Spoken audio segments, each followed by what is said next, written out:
farm right around 1,100 acres. We plant peas, sweet corn, we have conventional corn, beans. We've been doing soil health practices on this farm for about 20 years. The field we're standing in is actually a transitional to organic. So I'm using grazing as my method. We do have alfalfa that I do use for transition also. But instead of taking all the nutrients off the fields, I want to put the cows on and get that soil health practice going. So for the last couple of years, 4 years, I've really amped up what we've been doing, going with multiple species cover crops, been up to 17-way blends after canning crops. We started interseeding into V6 corn, and that's really done good for us, especially with the grazing of the cattle. And it kind of gave me a chance to try new varieties in there. Usually after corn, soybeans, you're kind of stuck with a winter rye. So this gave me the opportunity to plant different varieties, such as more clovers and different kind of brassicas.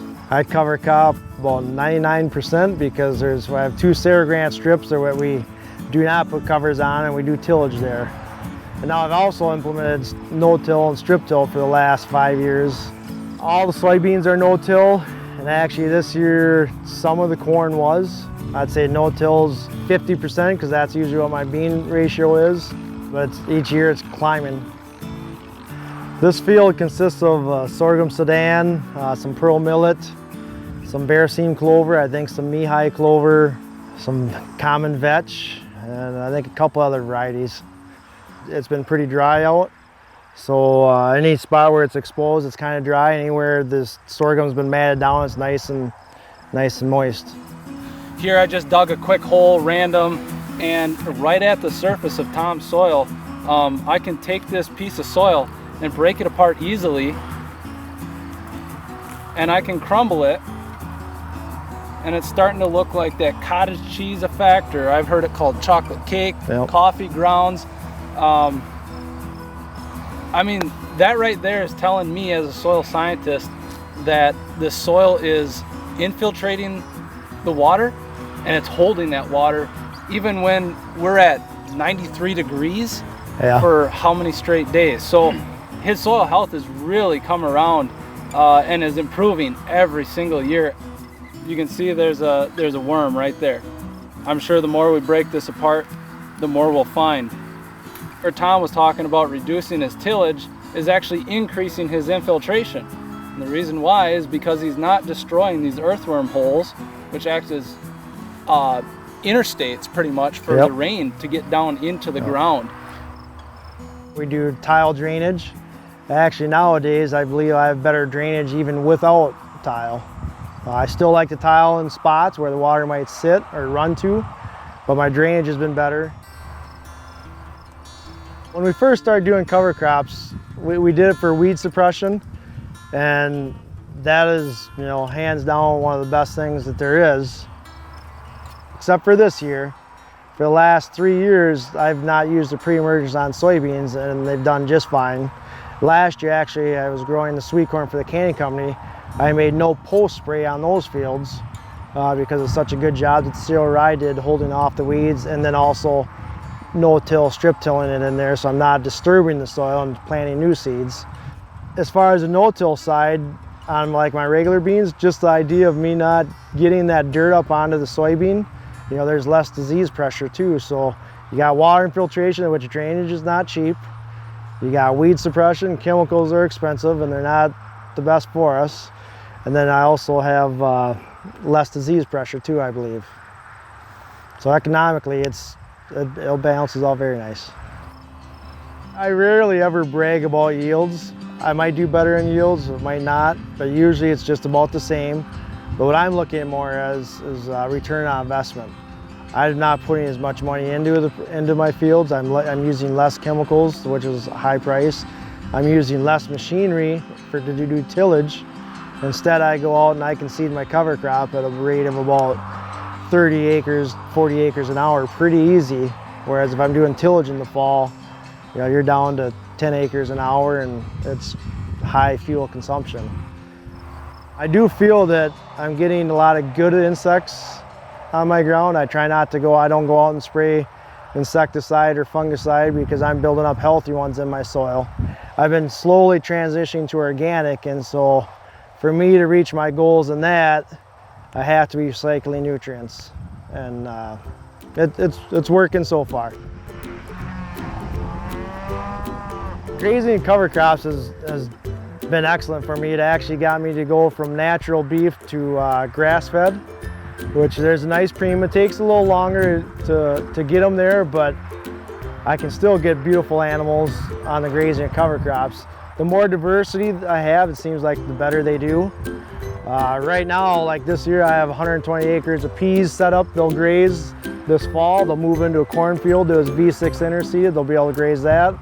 And then I'll be seeding into standing soybeans. I'll have a friend, Andy Linder, come along this in September 1st, and we're gonna interseed into the beans also. So I kind of plant so they always have a paddock to graze to. And 2 years ago, I went into January and I stopped grazing. Last year, I was able to graze all of January and just a little bit of February. The cows just like to be out there. They don't like the wind. The cold doesn't really bother them. We have 50 cow-calf, and then all the calves we raise up as grass-fed feeders.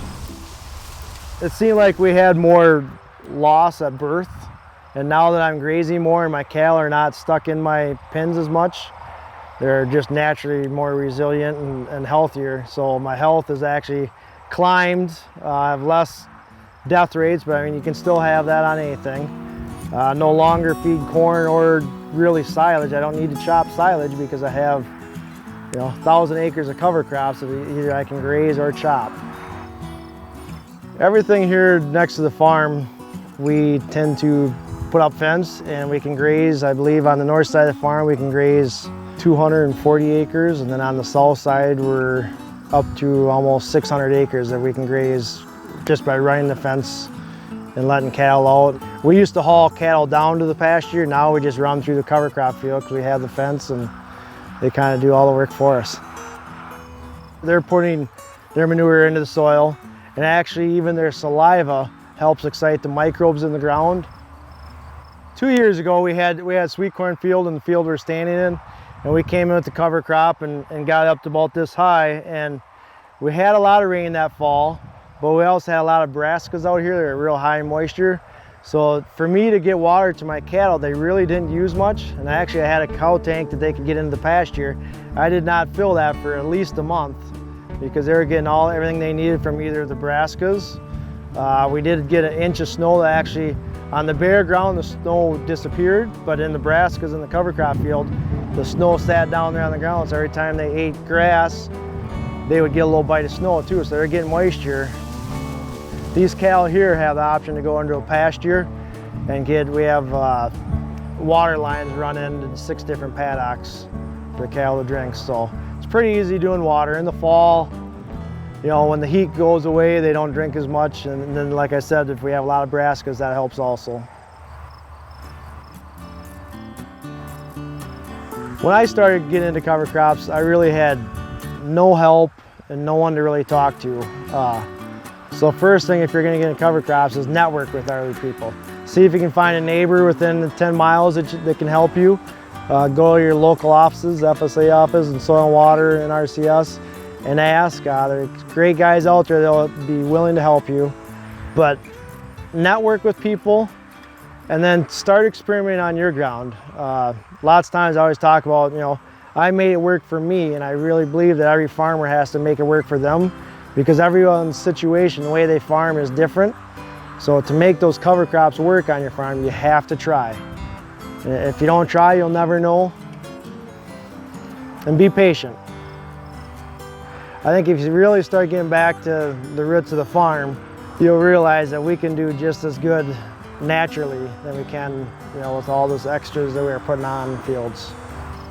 To me, I always see a black field as a wasted opportunity to collect all this free energy and actually free nitrogen that's in the air also if you have legumes out there. So I grew up tilling the ground, and I used to get done and look at the field and how beautiful black it was, and I was proud of the job I did, just like most farmers. But when you have that sea of green, that's a lot better looking.